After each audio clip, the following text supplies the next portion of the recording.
and the government. From my own experience of working within the intelligence services, I know that MI6 runs agents of influence within terrorist groups. I also know that the secret services provide forged documentation and safe houses to the terrorists they're working with to help them evade detection and capture. Former US Attorney General and current terrorism expert John Loftus told Fox News that Aswat had been arrested in 1999 in connection with a terrorist training camp. He had been later released after MI6 had interceded on his behalf. The clear implication was that Aswat was an MI6 agent. Aswat is believed to be the mastermind of all the bombings in London. On the 7/7 and 7/21, this is the guy, we think. This is the guy, and what's really embarrassing is that the entire British police are out chasing him, and one wing of the British government, MI6, or the British Secret Service, has been hiding him.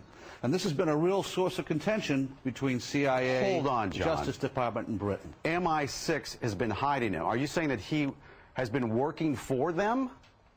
Oh, I'm not saying it. This is what the Muslim sheikh said in an interview in a British newspaper back in 2001. So he's a double agent, or what? He's a double agent. He's working for the... So he's working for the Brits to try to give them information about al-Qaeda, but in reality, he's still an al-Qaeda operative. Yeah. The CIA and the Israelis all accused MI6 of letting all these terrorists live in London, not because they were getting al-Qaeda information, but for appeasement. It was one of those you leave us alone, we leave you alone kind of things. Now, we knew about this guy Aswat. Back in 1999, he came to America. The Justice Department wanted to indict him in Seattle because him and his buddy were trying to set up a terrorist training school in Oregon. So they indicted his buddy, right? But why didn't they indict him? Well, it comes out, we've just learned that the headquarters of the U.S. Justice Department ordered the Seattle prosecutors not to touch Aswat. Hello. Now, hold on. Why? And that's, well, apparently Aswat was working for British intelligence. In the weeks after 7/7, Aswat was arrested in Zambia. He was subsequently sent back to the UK and is still, at this moment, in HMP Belmarsh. The US are trying to extradite him back there under terrorist charges. Several media outlets have reported that Aswat was in communication with the so-called suicide bombers on the day of 7/7. Yet this information, although being taken seriously by certain quarters in the intelligence services, is not being taken seriously by the Met. They have failed so far to question Aswat in connection with a suspected role in the bombings. The intelligence community considers Al-Mujahideen, the organisation that Aswat was associated with, to have been a British-based recruiting wing of a larger terrorist network. It is understood that since the 1990s, the British security services have allowed Muslims to be recruited and trained in order for them to fight in conflicts around the world, where their role will be beneficial to the state. Crispin Black, the former Cabinet Office intelligence analyst, has suggested that the failure to pursue many terrorist suspects in Britain is as a result of an appeasement known as the Covenant of Security. According to Black, this refers to the long-standing British habit of providing refuge and welfare to Islamic extremists on the unspoken assumption that if we give them a safe haven here, they will not attack on these shores. There are some unconfirmed reports that Khan and the other men were in contact with members of Al-Mujahideen. If this is true, then the men may have been assisted by terrorists linked to the organisation. In other words, it is possible that terrorists trained with the aid of British intelligence agencies may have instructed and trained the four men. The government reports do not reveal whether associates of Al-Mujahideen were linked in any way to the bombings. Its spiritual leader, Omar Bakri, was banned from Britain shortly after 7/7. As a result, he has yet to be questioned for his possible role in the attack. It is also notable that the reports make no attempt to assess the warnings provided by the Saudis, the Americans and the French. A leaked 4-page Joint Intelligence Committee report revealed that there was prior knowledge of plans to attack the London Underground network. The reports again do not reveal what this intelligence was based on. The events which occurred on the 21st and 22nd of July are still surrounded in mystery.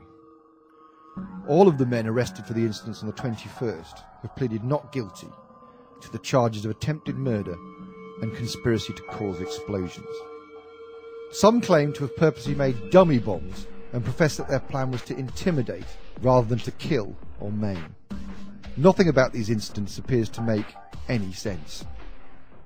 Why John Charles de Menendez was shot over half a dozen times in the head as he boarded a tube in Stockwell Station is also still a matter with no satisfactory explanation.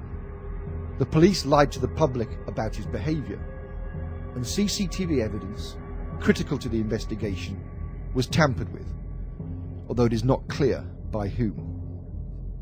What is clear is that after these two events, the 7th of July bombings quickly became old news, just at the very point mainstream journalists had started to ask pertinent questions.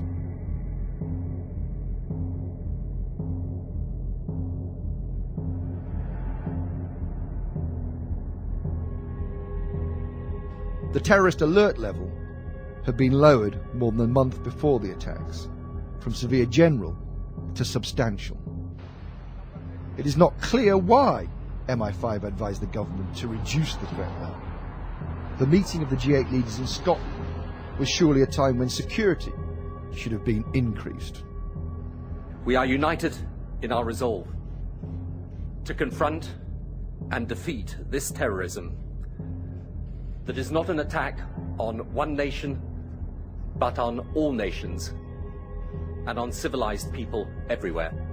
At the time, the G8 had made little real progress with debt relief or abolishing poverty.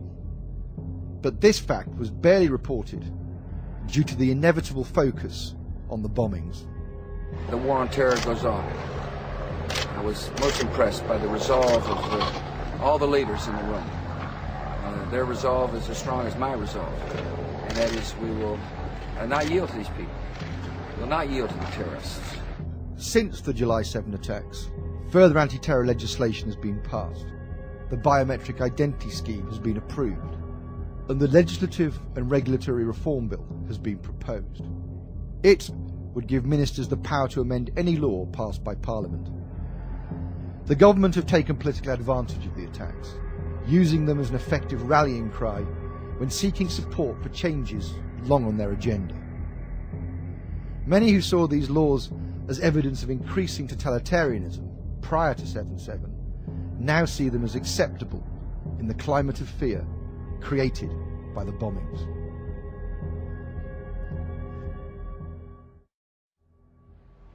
Due to the conflicting and unconfirmed stories published in the media, and the distinct lack of well-sourced information, it is impossible to say exactly what happened in London on the 7th of July 2005.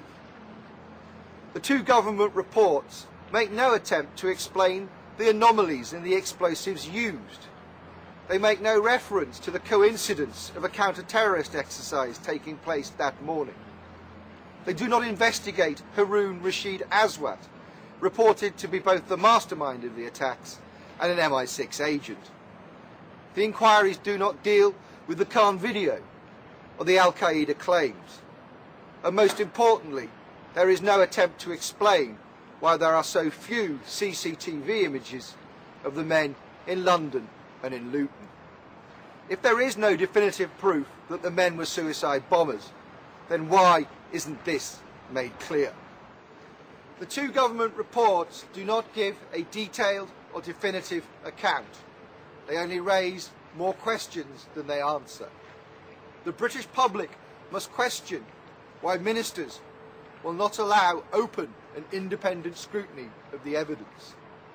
The British people must exercise their democratic rights and insist there is a full-scale inquiry into the events of July the 7th.